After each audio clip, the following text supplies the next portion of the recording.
Hello everyone, this is the video for class 10th।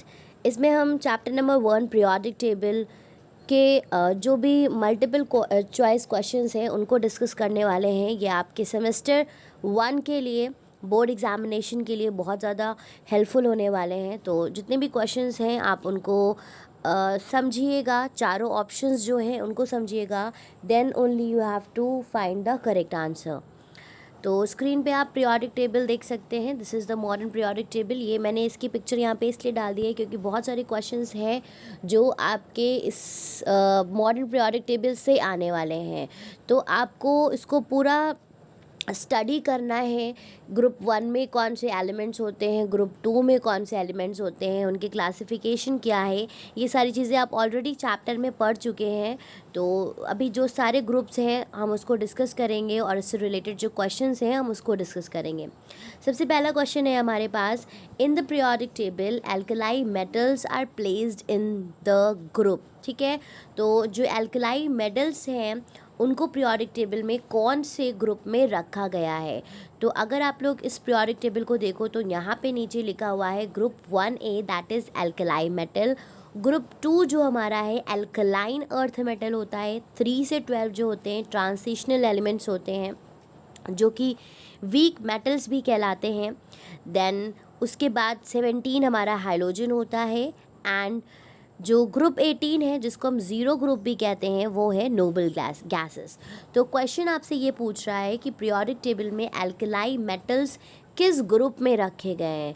तो आपने अभी पीरियोडिक टेबल में देखा कि ग्रुप 1 इसका सही आंसर है। तो ग्रुप 1 यानी कि ग्रुप 1 कह लो आप, या फिर इसको रोमन में 1A भी आप कह सकते हैं। ग्रुप 1A इसमें क्या होते हैं, जितने भी एल्कलाई मेटल्स हैं अगर उसकी बात करी जाए तो जो भी आपके एल्कलाई मेटल्स होते हैं ग्रुप 1 में lithium, sodium, potassium, rubidium and etcetera, तो ये सभी आपके एल्कलाई मेटल में आते हैं जो कि ग्रुप फर्स्ट में आते हैं। अगर ग्रुप 11 की बात करें तो ग्रुप 11 आपका ट्रांजिशनल एलिमेंट में आता है, तो ये आंसर गलत हो जाएगा। ग्रुप 17 की बात करें तो 17 मतलब 7A, और आप जानते हो ग्रुप 17 के जो एलिमेंट्स हैं वो सभी क्या होते हैं, वो सभी हैलोजेंस होते हैं। एंड ग्रुप 18 क्या है, नोबल गैसेस हैं। तो सही आंसर है आपका ग्रुप 1। नेक्स्ट क्वेश्चन की तरफ मूव करते हैं। An alkaline earth metal is, अब आपको पता है एल्कलाइन अर्थ मेटल क्या होते हैं। ग्रुप 2 या फिर ग्रुप 2A जो है, ठीक है, वो सभी आते हैं एल्कलाइन अर्थ मेटल में। तो नीचे 4 ऑप्शंस दिए हैं, इनमें से आपसे पूछा जा रहा है कि एल्कलाइन अर्थ मेटल कौन से हैं। तो आपको पता है beryllium, magnesium, calcium, strontium, barium, radium, ये सभी किस कैटेगरी में आते हैं, एल्कलाई मेटल में आते हैं। तो अगर हम प्लैडियम की बात करें तो प्लैडियम क्या है, ये एक ट्रांजिशनल एलिमेंट है प्लैडियम, और ये ग्रुप 10 में आता है, तो ये तो गलत हो गया। उसके बाद कैल्शियम है, तो कैल्शियम ही इसका सही आंसर है क्योंकि कैल्शियम ग्रुप 2 में आता है जो कि एल्कलाई अर्थ मेटल की कैटेगरी में आएगा। अगर हम लेड की बात करें तो लेड आपका ग्रुप 14 में पाया जाता है, ग्रुप 4A में पाया जाता है। एंड कॉपर भी क्या है, कॉपर भी आपका ट्रांजिशनल एलिमेंट है। तो ये बाकी के जो 3 हैं ये गलत हो जाएंगे और सही आंसर आपका हो जाएगा कैल्शियम।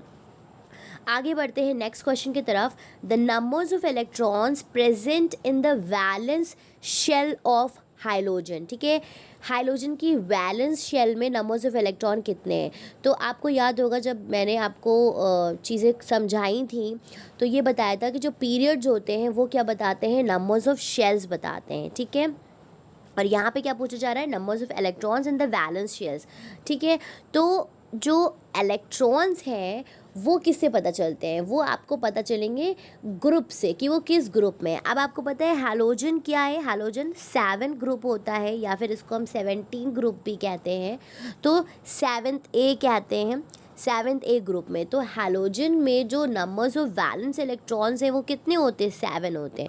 जो सा ग्रुप है उसमें उतने ही इलेक्ट्रॉन्स होते हैं। जैसे अगर ग्रुप 2 की अगर हम बात करें तो हम एक एग्जांपल ले लेते हैं मैग्नीशियम का। तो मैग्नीशियम का इलेक्ट्रॉनिक कॉन्फ़िगरेशन क्या हो जाता है, 2,8,2। तो वैलेंस इलेक्ट्रॉन क्या है, 2 है। इसी तरह से अगर हम हैलोजन का किसी का एग्जाम्पल लेते हैं, फॉर एग्जाम्पल हम एग्जाम्पल लेते हैं फ्लोरीन का, ठीक है। तो आपका क्या हो जाएगा 2,8,8, सॉरी गलत कर दिया मैंने। अगर हम फ्लोरीन का एग्जाम्पल लें तो फ्लोरीन के एटॉमिक नंबर क्या होता है 9 होता है, राइट। तो 2,7 यानी कि वैलेंस नंबर्स ऑफ इलेक्ट्रॉन क्या हो जाएंगे 7 हो जाएंगे। तो इसका आपका सही आंसर क्या है क्वेश्चन नंबर 3 का, the numbers of electrons that is present in the valence shells of hydrogen.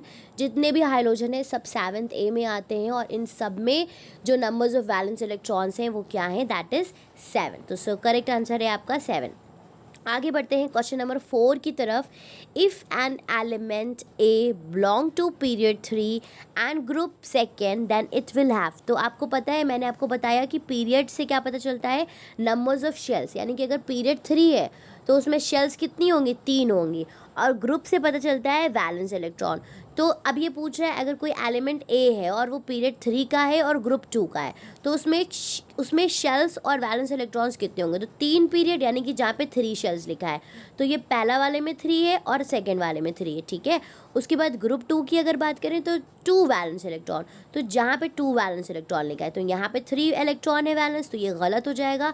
सही आंसर होगा आपका 3 शेल्स एंड 2 वैलेंस इलेक्ट्रॉन। अगर एक एलिमेंट ए है वो पीरियड 3 और ग्रुप 2 से बिलोंग करता है तो उसमें 3 शेल्स होंगी एंड 2 वैलेंस इलेक्ट्रॉन होंगे, ठीक है। चलिए आगे बढ़ते हैं नेक्स्ट क्वेश्चन की तरफ। On moving from left to right, left to right का मतलब क्या है, अक्रॉस द पीरियोडिक टेबल हम मूव कर रहे हैं एंड द एटॉमिक साइज, ठीक है। तो ये भी हम लोग डिस्कस कर चुके हैं कि जब हम लेफ़्ट से राइट में जाते हैं तो जो एटॉमिक साइज़ होता है वो क्या होता है, वो डिक्रीज़ होता है, ठीक है। एटॉमिक साइज डिक्रीज़ होता है। अब इसको हम थोड़ा सा समझेंगे कि ये डिक्रीज़ कैसे होता है। पहला वाला आंसर है, बाकी सारे गलत हैं। तो atomic size sorry atomic size decrease कैसे होता है, क्योंकि आपको पता है कि जो भी जितने भी कैरेक्टर्स हम पढ़ते हैं, पीरियोडिसिटी के जो ट्रेंड्स पढ़ते हैं वो डिपेंड करता है nuclear charge and numbers of shells पे।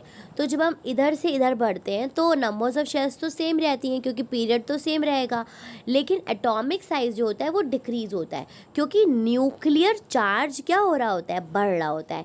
अब न्यूक्लियर चार्ज का मतलब क्या है, न्यूक्लियर चार्ज का मतलब है चार्ज ऑफ प्रोटॉन, और प्रोटॉन का चार्ज डिपेंड करेगा नंबर्स ऑफ इलेक्ट्रॉन्स पे। तो आपको पता है कि जब आप इधर से इधर जाओगे तो एटॉमिक नंबर बढ़ेगा। एटॉमिक नंबर बढ़ने का मतलब क्या है कि इलेक्ट्रॉन्स बढ़ेंगे। जब नंबर्स ऑफ इलेक्ट्रॉन्स बढ़ेंगे तो इलेक्ट्रॉन्स प्रोटॉन्स के बराबर होते हैं, तो उससे आपके नंबर्स ऑफ प्रोटॉन्स भी बढ़ेंगे। तो जब नंबर्स ऑफ प्रोटॉन्स बढ़ते हैं तो वो क्या करते हैं, जो सेंटर में हमारा न्यूक्लियस होता है, जैसे अगर ये एक एटम है और इसमें इलेक्ट्रॉन्स वगैरह हैं जो भी हैं, सेंटर में हमारे पास न्यूक्लियस, इसमें पॉजिटिव चार्ज, तो ये प्रोटॉन का पॉजिटिव चार्ज बढ़ता है जिसकी वजह से ये जो इलेक्ट्रॉन्स को अपनी तरफ खींचता है।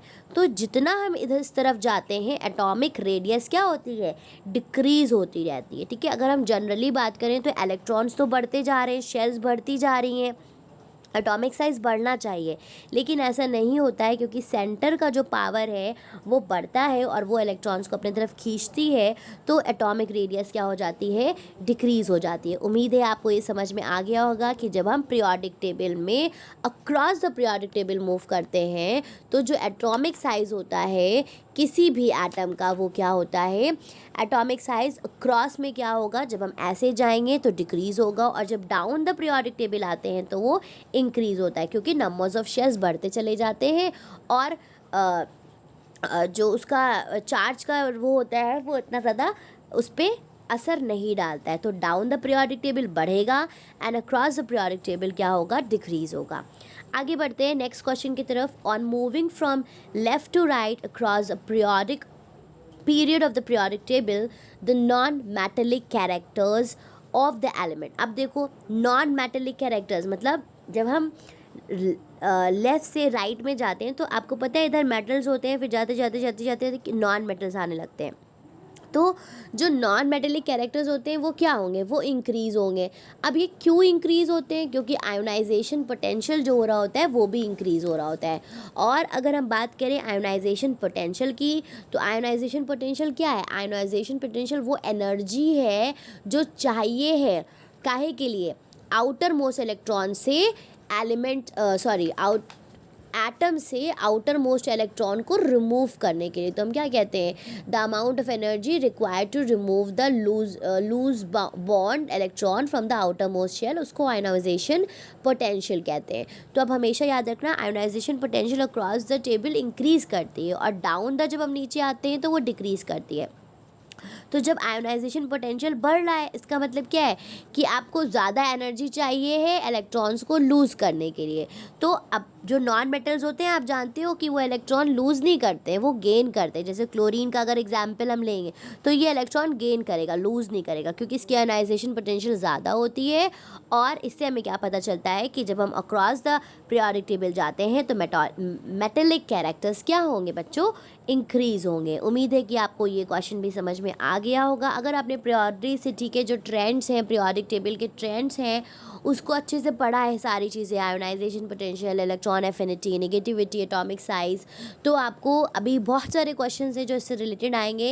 एंड 100% आपके एग्ज़ाम में भी, बोर्ड के एग्ज़ाम में ये क्वेश्चंस आने वाले हैं। अगर आपके कॉन्सेप्ट क्लियर हैं तो आप किसी भी तरह का कोई भी क्वेश्चन आसानी से सॉल्व कर सकते हो। नेक्स्ट क्वेश्चन है, from moving left to right across the periodic table. अब आयोनाइजेशन पोटेंशियल की बात हो रही, तो मैंने अभी आपको आयोनाइजेशन पोटेंशियल भी बता दिया कि जब हम अक्रॉस द जाते हैं तो आयोनाइजेशन पोटेंशियल क्या होता है, इंक्रीज़ होता है। क्यों इंक्रीज़ होता है, क्योंकि आयोनाइजेशन पोटेंशियल क्या है, एनर्जी, अमाउंट ऑफ एनर्जी जिसकी ज़रूरत है बाहर वाले इलेक्ट्रॉन को रिमूव करने के लिए। तो जैसे ही हम इधर से बढ़ते हैं तो क्या होता है, एटॉमिक जो आपका नंबर है वो बढ़ता रहता है ना, तो इतना आसान नहीं होता है फिर इलेक्ट्रॉन्स को बाहर वाली शेल से रिमूव करना। इसीलिए ऐसे आयोनाइजेशन पोटेंशियल बढ़ती है, मतलब ज़्यादा एनर्जी चाहिए होगी, ठीक है, ज़्यादा से ज़्यादा एनर्जी चाहिए होगी उसको इलेक्ट्रॉन को रिमूव करने के लिए। इसीलिए जो मेटल्स होते हैं उनकी आयोनाइजेशन पोटेंशियल कम होती है और नॉन मेटल्स की क्या होती है, ज़्यादा होती है। और अगर सबसे ज़्यादा आयोनाइजेशन पोटेंशियल की बात करी जाए तो वो हीलियम की होती है, क्योंकि हीलियम क्या है, एक नोबल गैस है और ये सबसे ऊपर कैटेगरी में आती है, ठीक है। और इसके जो 2 इलेक्ट्रॉन्स हैं, उनके इलेक्ट्रॉन्स भाई ये स्टेबल है, इनर्ट है, उसको रिमूव करने के लिए सबसे ज़्यादा एनर्जी चाहिए, यानी कि हाईएस्ट आयोनाइजेशन पोटेंशियल किसकी है, हीलियम की है। तो इसका आपका आंसर हो जाएगा इंक्रीजेस। नेक्स्ट क्वेश्चन की तरफ मूव करते हैं। Ionisation potential increases over a period from left to right because. अब आपसे रीज़न पूछा जा रहा है कि ऐसा क्यों होता है। तो ऐसा इसलिए होता है क्योंकि एटॉमिक रेडियस जो है वो डिक्रीज़ होती है और न्यूक्लियर चार्ज इंक्रीज़ होता है, ठीक है। क्योंकि आपको ये तो आपको पता ही है कि जब हम अक्रॉस द जाते हैं तो एटॉमिक रेडियस जो है वो आपकी डिक्रीज़ होती है। तो पहला वाला आपका गलत हो जाएगा। दूसरे वाले में आ जाइए जहाँ पे एटॉमिक रेडियस डिक्रीज़ लिखा हुआ है एंड न्यूक्लियर चार्ज डिक्रीज़, तो नहीं, nuclear charge across the periodic table increase नहीं होता है। Atomic radius increases, no. तो लास्ट वाला आपका आंसर सही है, जहाँ पे एटॉमिक रेडियस डिक्रीज़ होगी, न्यूक्लियर चार्ज इंक्रीज़ होगा। मतलब ऑब्वियस सी बात है, जब न्यूक्लियर चार्ज बढ़ेगा तो एटम का साइज़ छोटा होता जाएगा। और छोटा क्यों हो रहा है, क्योंकि प्रोटॉन्स खींच रहे हैं इलेक्ट्रॉन्स को अपने तरफ, और जब प्रोटॉन्स खींच रहे हैं तो क्या उन इलेक्ट्रॉन्स को रिमूव करना आसान होगा, नहीं, उन इलेक्ट्रॉन्स को रिमूव करना बहुत मुश्किल हो जाएगा। तो उसमें ज़्यादा आयोनाइजेशन पोटेंशियल, ज़्यादा एनर्जी की ज़रूरत होगी। इसीलिए आयोनाइजेशन पोटेंशियल जब हम ऐसे चलते हैं पीरियोडिक टेबल में लेफ़्ट टू राइट तो क्या होती है, इंक्रीज़ होती है, ठीक है। नेक्स्ट क्वेश्चन की तरफ आते हैं। On moving from left to right across the period of the periodic table the electron affinity of the element in group 1 to 7। मतलब जब आप राइट टू लेफ्ट जाओगे तो इलेक्ट्रॉन एफिनिटी का क्या होगा। तो अगर इलेक्ट्रॉन एफिनिटी की बात करी जाए तो ये क्या है, this is the amount of energy released जब एक एटम क्या करता है, इलेक्ट्रॉन को एक्सेप्ट करता है। मानो कोई एटम है, उसने एक इलेक्ट्रॉन को एक्सेप्ट किया, तो जो एनर्जी रिलीज़ होगी वो क्या है, इलेक्ट्रॉन एफिनिटी है। तो आपसे पूछा जा रहा है कि जब लेफ़्ट टू राइट जाओगे तो इलेक्ट्रॉन एफिनिटी का क्या होगा। तो ऑब्वियसली आपको पता है इलेक्ट्रॉन एफिनिटी क्या होगी, इंक्रीज़ होगी, ठीक है। और इलेक्ट्रॉन एफिनिटी क्या है, एनर्जी है जो रिलीज़ हो रही है जब कोई इलेक्ट्रॉन जब कोई एटम इलेक्ट्रॉन को एक्सेप्ट कर रहा है, ठीक है।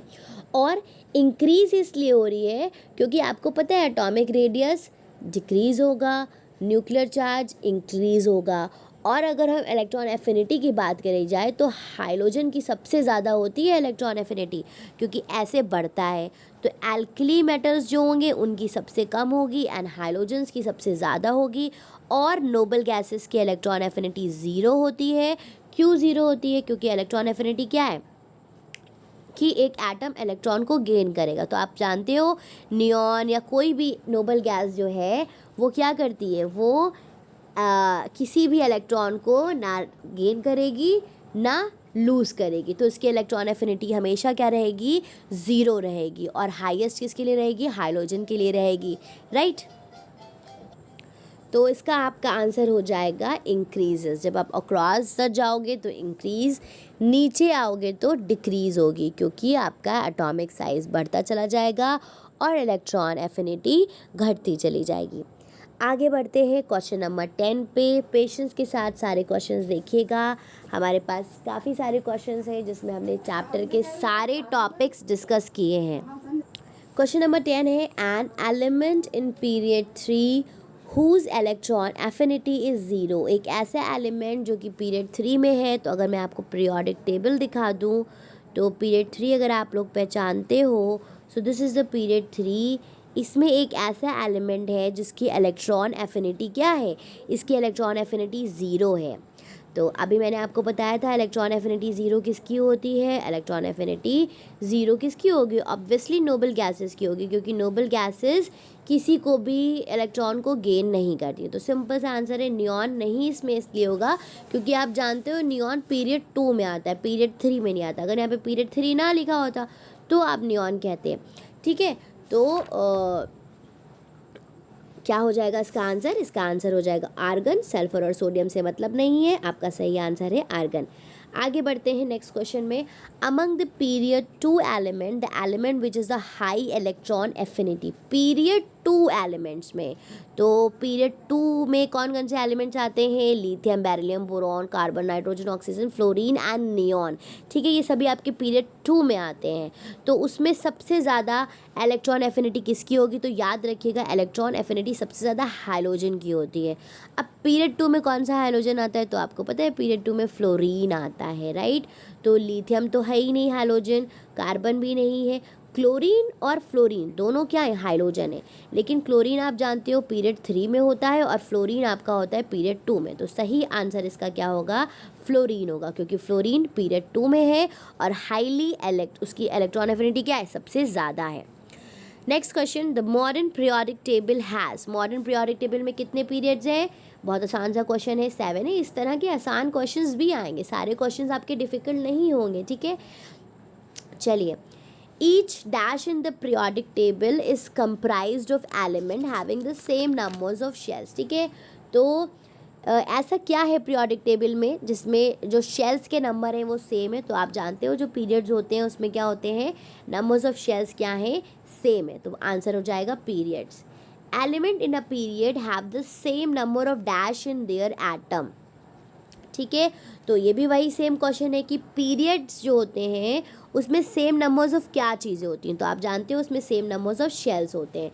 जितने भी पीरियड्स हैं, जैसे पीरियड 1 तो शेल 1, पीरियड 2 तो shell 2, period 3 and so on. जितने जैसे जो पीरियड का नंबर वही नंबर्स ऑफ शेल्स, ठीक है। Question number 15, element in a group have the same number of. अब ग्रुप में सेम क्या होता है? तो आपको पता है ग्रुप में सेम क्या होता है? वैलेंस इलेक्ट्रॉन, ठीक है। Group 1 valence electron, group 2 valence electron, group 3 valence electron and so on. Next question, the most active metal are located in dash 1 and 2 of the periodic table. सबसे ज़्यादा active metal periodic table में कहाँ होते हैं? तो आप जानते हो वो पीरियड 1 और 2 नहीं है। पीरियड में तो बहुत मेटल, नॉन मेटल, मेटलॉइड सब है। आंसर है आपका ग्रुप 1 and 2। ग्रुप 1 को हम एल्कलाई मेटल्स कहते हैं, ग्रुप 2 को हम एल्कलाई अर्थ मेटल्स कहते हैं, और दोनों क्या हैं? एक्टिव मेटल्स हैं। क्वेश्चन नंबर 7 है the most reactive non metal comprise group of the periodic table. सबसे ज़्यादा रिएक्ट करने वाला, हाईली रिएक्टिव है, हाईली इलेक्ट्रोनेगेटिव कौन से ग्रुप में आते हैं? तो ये याद रखिएगा, सबसे पहली चीज़ जो हाइलोजन्स होते हैं वो क्या होते हैं? वो हाईली रिएक्टिव होते हैं और हाईली इलेक्ट्रोनेगेटिव नॉन मेटल्स होते हैं। तो वो किस ग्रुप में आते हैं? ग्रुप 17 में आते हैं। तो सीधा सा आंसर है आपका ग्रुप 17। नेक्स्ट क्वेश्चन है the elements occupying left and right side of the periodic table. मतलब ये जो पूरा पीरियोडिक टेबल है इसमें लेफ्ट में कौन है और राइट में कौन है? तो आप जानते हो कौन से एलिमेंट्स है? एल्कलाई मेटल्स है एंड नोबल गैसेस है। चारों ऑप्शंस देख लीजिए, पहला ऑप्शन आपका इसका सही है, alkali metals and noble gases. Alkali metals जो है आपकी वो आती हैं ग्रुप सेकेंड में, फर्स्ट में alkali metals and noble gases आती हैं लास्ट वाले में। नेक्स्ट क्वेश्चन पे आ जाते हैं the noble gases are placed in. तो नोबल गैसेस को किस में रखा गया? Dash group eight the. तो यहाँ पे 18 है तो 18 लिखोगे, अगर 0 होता तो 0 लिखते, बाकी सारे आंसर्स क्या हैं? गलत हैं।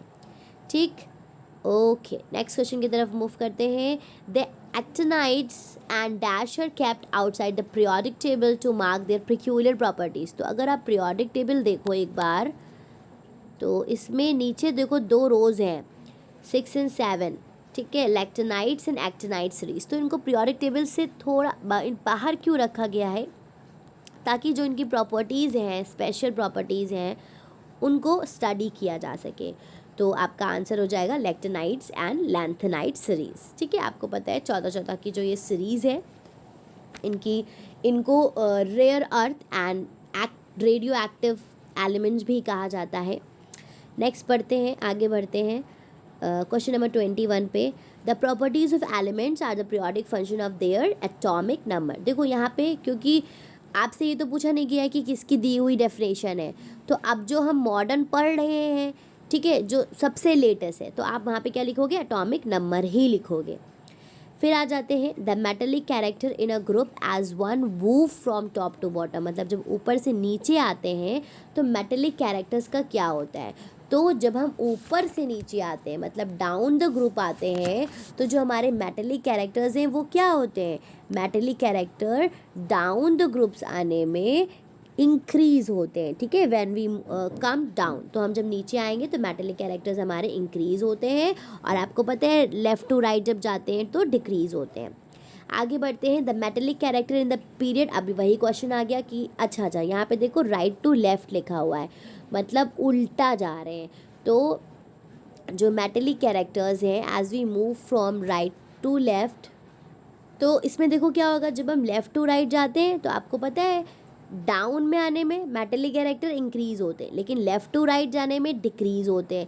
लेकिन राइट टू लेफ़्ट मतलब जब उल्टा चलोगे तो ऑब्वियसली इधर नॉन मेटल्स हैं और इधर क्या है? मेटल्स हैं, तो वो क्या होंगे? इंक्रीज़ होंगे। तो यहाँ पे कंफ्यूज मत होइएगा, अगर ये क्वेश्चन आ जाता है तो आपने यहाँ पे इंक्रीज़ ही लिखना है, क्योंकि इंक्रीज़ ही होंगे। क्वेश्चन नंबर 4 है इन अ पीरियड और in a group the larger the atomic size of an element the dash is the element। मतलब अगर एटॉमिक साइज बड़ा होगा तो वो क्या होगा? वो मेटेलिक होगा ऑब्वियसली, क्योंकि एटॉमिक साइज क्या है? डायरेक्टली प्रोपोर्शन है मेटेलिक कैरेक्टर के। तो वो जितना बड़ा उसका साइज तो वो उतना ही ज़्यादा मेटेलिक होगा। तो आपका आंसर हो जाएगा मोर। आगे बढ़ते हैं across a period the ionization potential. जब हम पीरियड के अक्रॉस जाते हैं तो आयोनाइजेशन पोटेंशियल क्या होती है? इंक्रीज़ होती है। ये भी हम डिस्कस कर चुके हैं कि अक्रॉस द पीरियड जाने में जो आयोनाइजेशन पोटेंशियल है वो इंक्रीज़ होता है, क्योंकि एटॉमिक रेडियस घटती है एंड न्यूक्लियर चार्ज बढ़ता है। Question number 26 down the group the electron affinity. जब नीचे आओगे तो इलेक्ट्रॉन एफिनिटी क्या होती है? इलेक्ट्रॉन एफिनिटी डिक्रीज़ होती है डाउन द ग्रुप में। अक्रॉस द जाओगे तो इलेक्ट्रॉन एफिनिटी बढ़ती है। मतलब जब आप अक्रॉस द जाते हो तो क्या होते हैं? नॉन मेटल कैरेक्टर्स आते रहते हैं कि नहीं आते हैं, और जब नीचे आते हो तो मेटेलिक कैरेक्टर्स बढ़ते हैं, इसीलिए इलेक्ट्रॉन एफिनिटी जो होती है वो घटती है। क्वेश्चन नंबर 27 पे आ जाते हैं the higher the electron affinity of a non metal chemically reactive the non metal is. अब आपको पता है कि जितनी उसकी इलेक्ट्रॉन एफिनिटी होगी वो उतना ही ज़्यादा रिएक्टिव होगा, तो हो जाएगा मोर answer. The tendency to gain an electron on moving down a group and dash moving across a period in the periodic table। ठीक है, मतलब इलेक्ट्रॉन गेन करने की क्षमता क्या होती है नीचे आने में, एंड जब अक्रॉस द टेबल जाते हैं तो क्या, तो आपको पता है इलेक्ट्रॉन गेन करने का मतलब क्या, इलेक्ट्रॉन एफिनिटी की बात हो रही है। तो जब हम एक सेकेंड, तो इलेक्ट्रॉन एफिनिटी क्या होता है, जब हम डाउन द ग्रुप आते हैं तो इलेक्ट्रॉन एफिनिटी आप जानते हो घटती है, तो यहाँ पे आप लिखोगे डिक्रीजेस, और अक्रॉस द पीरियड जाते हो तो इंक्रीजेस। तो डिक्रीजेस एंड इंक्रीजेस जिस ऑप्शन में है वो ऑप्शन सही है, तो पहले वाला ऑप्शन हमारा क्या है, सही है। तो क्योंकि इलेक्ट्रॉन एफिनिटी क्या होती है, जब हम नीचे आते हैं तो घटती है और लेफ़्ट टू राइट जाते हैं तो बढ़ती है। क्वेश्चन नंबर 29 देख लेते हैं। Elements having high ionization potential have dash electron affinity. तो याद रखिएगा कि जो आयोनाइजेशन पोटेंशियल है वो इलेक्ट्रॉन एफिनिटी के डायरेक्टली प्रोपोर्शन होती है, मतलब आयोनाइजेशन पोटेंशियल भी अक्रॉस द जाओगे तो इंक्रीज़ होगी और नीचे आओगे तो डिक्रीज़ होगी, वही इलेक्ट्रॉन एफिनिटी में भी होता है। तो यहाँ पे भी क्या होगा, जब ये हाई है तो इलेक्ट्रॉन एफिनिटी भी हाई होगा। उसके बाद क्वेश्चन नंबर 30 है the electronegativity of element. Electronegativity की अब बात हो रही है कि across a period and down a period क्या होता है। तो इलेक्ट्रोनेगेटिविटी अक्रॉस द पीरियड बढ़ेगी एंड नीचे आने में घटेगी, क्योंकि आप जानते हो कि हम जितना इधर जाते हैं तो वो नॉन मेटेलिक कैरेक्टर्स बढ़ते हैं और जब हम नीचे आएंगे तो वो डिक्रीज़ होगा। तो इलेक्ट्रॉन निगेटिविटी क्या होगी, जब हम अक्रॉस जाएंगे तो वो बढ़ेगी और जब हम नीचे आएंगे तो वो क्या होगी, वो घटेगी। और आप जानते हो कि जो इलेक्ट्रोनेगेटिव होते हैं वो यूजुअली नॉन मेटल होते हैं, तो इधर जाने में नॉन मेटेलिक कैरेक्टर्स भी तो बढ़ते हैं। और ये भी याद रखिएगा कि फ्लोरीन क्या है, सबसे ज़्यादा इलेक्ट्रोनेगेटिव एलिमेंट होता है पीरियोडिक टेबल का, और सबसे कम जो है that is the caesium, right. तो ये हो गया आपका इलेक्ट्रोनेगेटिविटी के बारे में। उसके बाद आ जाते हैं in general non metals are dash electronegative than metals. तो नॉन मेटल्स क्या होते हैं, ज़्यादा इलेक्ट्रोनेगेटिव होते हैं, तो मोर आपका इसका आंसर हो जाएगा। Question number 32 on moving from left to right in a given period the numbers of shells. मतलब जब हम ऐसे जाएंगे किसी एक पीरियड में तो नंबर्स ऑफ शेल्स क्या रहेंगे, रिमेन सेम, कोई फ़र्क नहीं पड़ेगा, पीरियड में नंबर्स ऑफ शेल्स सेम रहते हैं। First two alkaline earth metal in the periodic table. Periodic table में सबसे पहले फर्स्ट टू अर्थ मेटल कौन से हैं, तो अगर आप पीरियोडिक टेबल एक बार ओपन करोगे तो एल्कलाइन मेटल आपके ग्रुप 2 में आते हैं। सबसे पहले क्या आते हैं, बेरिलियम एंड मैग्नीशियम। तो लास्ट वाला आंसर आपका सही है, बेरिलियम एंड मैग्नीशियम। उसके बाद आते हैं 34 पे, that has 8 electron in the outermost shell. तो 8 इलेक्ट्रॉन किस में होंगे, जो ग्रुप 18 में होगा। तो ग्रुप 18 में आपको पता है जिसको ज़ीरो ग्रुप भी कहते हैं, सारी नोबल गैसेस आती है। तो सबसे पहले जो नोबल गैसेस हैं उनको पिक कर लो, हीलियम है एंड आर्गन है। अब 8 इलेक्ट्रॉन पूछा है तो हीलियम तो हमारा 8 इलेक्ट्रॉन इसमें नहीं होगा, है ना, क्योंकि हीलियम का तो 2 होता है। और अगर आर्गन की बात करें तो 2,8, तो 8 इलेक्ट्रॉन किस में है, आर्गन में है, राइट। नेक्स्ट क्वेश्चन है a non metal having 3 electron in the outermost shell. मतलब आउटर मोस्ट शेल में कितने इलेक्ट्रॉन्स है, 3 इलेक्ट्रॉन्स है। यानी कि अब आप यहाँ से ये भी पता कर सकते हो कि वो कौन से ग्रुप से बिलोंग करता है। 3 इलेक्ट्रॉन्स है मतलब वो ग्रुप 13 या फिर 3A में है। तो एल्युमिनियम, तो भाई एल्युमिनियम किस ग्रुप में आता है, अगर आपको याद हो आपका जो एल्युमिनियम है वो किस में आता है, 13 ग्रुप में आता है, ठीक है। लेकिन नॉन मेटल की बात हो रही है तो एल्युमिनियम नॉन मेटल तो होता नहीं है। बोरॉन, बोरॉन किस में आता है, 3rd ग्रुप में आता है, और नॉन मेटल और मेटल दोनों की प्रॉपर्टी रखता है। तो अभी हम इसको देखते हैं। गैलियम, गैलियम की अगर हम बात करें तो गैलियम भी इसी में आता है, ठीक है। तो गैलियम का अभी देखते हैं। देन सिलिकन, सिलिकन किस में आता है आपका, ग्रुप 14 में आता है। तो यहाँ से आपके पास बोरॉन और गैलियम है। तो बोरॉन का एटॉमिक नंबर क्या होता है, 5 होता है, यानी कि 2,3। और अगर हम गैलियम की बात करेंगे तो गैलियम का तो एटॉमिक नंबर 31 होता है। तो ये तो बहुत अलग हो जाएगा। तो सही आंसर आपका क्या हो जाएगा, बोरॉन। ठीक है, सही आंसर क्या हो जाएगा, बोरॉन, जिसके आउटर मोस्ट शेल में कितने इलेक्ट्रॉन्स है, 3 इलेक्ट्रॉन्स है।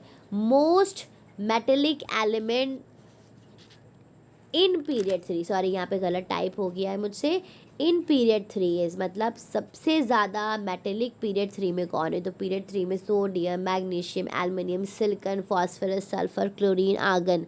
उम्मीद है कि आपको याद होंगे। तो उसमें सबसे ज़्यादा मेटेलिक कौन है, जो सबसे पहले आएगा, तो सोडियम सबसे पहले आता है ना पीरियड 3 में। तो सोडियम क्या है आपका, मोस्ट मेटेलिक है। याद रखिएगा, पोटेशियम आता है पीरियड 4 में, कंफ्यूज मत होइएगा। और कैल्शियम सेकेंड स्टेज में आता है, मतलब सेकेंड ग्रुप में आता है पीरियड 4 में ही। और मैग्नीशियम पीरियड 3 में सेकेंड में आता है। तो सही आंसर इसका है आपका सोडियम। नेक्स्ट क्वेश्चन की तरफ मूव करते हैं। ऑलमोस्ट हमारे सारे क्वेश्चन कवर अप हो गए हैं। उम्मीद है कि आपको सारी चीज़ें अच्छे से समझ में आई होंगी एंड क्वेश्चंस जितने भी हमने किए हैं वो क्लियर हो गए होंगे। नेक्स्ट क्वेश्चन पढ़ते हैं। A metal which exist in liquid state at room temperature. तो उसका आंसर बहुत ही आसान है, मरकरी रूम टेम्परेचर पे लिक्विड स्टेट पे रहता है। Element having the highest ionization potential, तो ये हमने डिस्कस किया था। आयोनाइजेशन पोटेंशियल क्या होती है, एनर्जी जो चाहिए है इलेक्ट्रॉन को रिमूव करने के लिए। और जब हम लेफ़्ट टू राइट जाते हैं तो आयोनाइजेशन पोटेंशियल इंक्रीज़ होती है, और जब नीचे आते हैं तो डिक्रीज़ होती है, राइट। तो सबसे ज़्यादा एनर्जी किसको चाहिए होगी, हीलियम को चाहिए होगी, क्योंकि वो एक नोबल गैस है, उसके इलेक्ट्रॉन रिमूव करना मुश्किल है सॉरी। तो सबसे ज़्यादा हाईएस्ट आयोनाइजेशन पोटेंशियल किसकी हो जाएगी, हीलियम की हो जाएगी। मोस्ट एक्टिव नॉन मेटल, तो मोस्ट एक्टिव नॉन मेटल आपका इसमें है फ्लोरीन, क्योंकि फ्लोरीन F2 के फॉर्म में एग्जिस्ट करता है एंड ये हाईली रिएक्टिव होता है। एंड इन दोनों के बीच में ये जो दोनों होते हैं कोवेलेंट बॉन्डिंग होती है और इलेक्ट्रॉन्स शेयर करते हैं, तो ये रिपल करते हैं और बहुत आसानी से रिएक्ट करते हैं, इसीलिए ये मोस्ट एक्टिव नॉन मेटल की कैटेगरी में आता है। ये आप याद रख लीजिए कि fluorine is the most active non metal. Then next question है, elements having the highest electron affinity. Period 2 में सबसे ज़्यादा इलेक्ट्रॉन एफिनिटी किसकी होगी। तो जब हम पीरियड 2 की बात करेंगे तो पीरियड 2 में आपकी, क्योंकि जो क्लोरीन है ये तो पीरियड 3 में आ जाएगा, तो पीरियड 2 में that is the answer is fluorine. Halogen है, आपको पता है हाइलोजन की सबसे ज़्यादा इलेक्ट्रॉन एफिनिटी होती है, तो हाइलोजन प्लस पीरियड 2 की बात हो रही है, तो आपका आंसर हो जाएगा फ्लोरीन। और ये भी याद रखिएगा कि इलेक्ट्रॉन एफिनिटी ऐसे जाते हैं तो बढ़ती है, तो सबसे ज़्यादा किसकी होती है, हाइलोजन की। और जो नोबल गैसेस होती हैं उनकी इलेक्ट्रॉन एफिनिटी क्या होती है, 0 होती है। तो दैट्स ऑल। 2 क्वेश्चंस और हैं हमारे पास। Liquid non metal is, non metal जो कि लिक्विड है, तो आपका इसका आंसर है ब्रोमीन। ब्रोमीन क्या है, एक नॉन मेटल है और लिक्विड स्टेट में होता है। फ्लोरीन और क्लोरीन क्या है, ये गैसेस हैं। और आयोडीन जो है ये सॉलिड स्टेट में होता है, तो bromine is the correct answer. Electron present in the outermost shell of an atom, जो बाहरी शेल में इलेक्ट्रॉन्स होते हैं उनको क्या कहते हैं, वैलेंसी नहीं, आयन्स नहीं। आप जानते हो वैलेंसी क्या है, +1 +2। आयन क्या है, जैसे Cl1-, तो ये आयन हो गया।